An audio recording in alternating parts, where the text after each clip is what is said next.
Une méditation tirée du livre Maranatha, Le Seigneur vient d'Ellen White.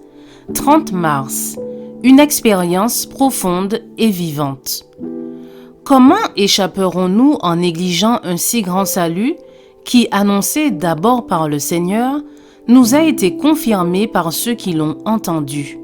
Hébreux 2, verset 3. Je vis que nous ne devions pas retarder la venue du Seigneur. L'ange dit, « Préparez-vous, préparez-vous pour ce qui doit survenir sur la terre.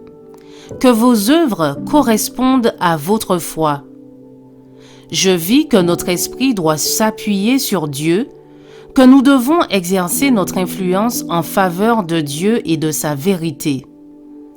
Nous ne pouvons honorer Dieu si nous vivons dans la négligence et l'indifférence, ni le glorifier si nous nous laissons aller au découragement. Nous devons travailler sérieusement pour garantir le salut de notre propre âme et pour le salut des autres. Voilà ce qui doit passer avant tout, et tout le reste devrait venir en second plan. Je contemplais la beauté du ciel.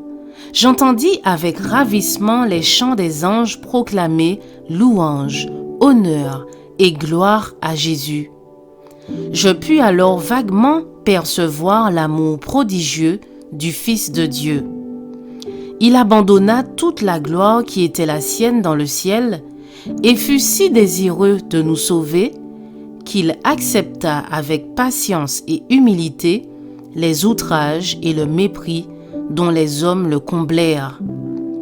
Il fut frappé, meurtri, brisé, puis on le crucifia sur le calvaire où il souffrit la plus atroce des morts, afin que nous soyons lavés par son sang et que nous ressuscitions pour vivre avec lui dans les demeures qu'il est allé nous préparer.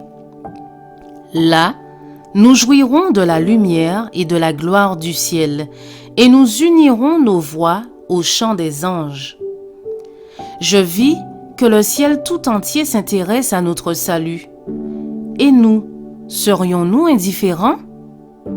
Allons-nous ne pas nous en préoccuper comme s'il s'agissait d'une affaire de peu d'importance? Allons-nous mépriser le sacrifice qui a été accompli pour nous? Un livre nous a été donné pour guider nos pas sur le sentier qui de ce monde de ténèbres conduit au ciel. Il nous apprend comment nous pouvons échapper à la colère divine. Nous parle des souffrances que le Christ a endurées pour nous, du grand sacrifice qu'il a consenti afin que nous soyons sauvés et que nous jouissions éternellement de la présence de Dieu. Une forme de piété ne sauvera personne. Tous doivent avoir une expérience profonde et vivante.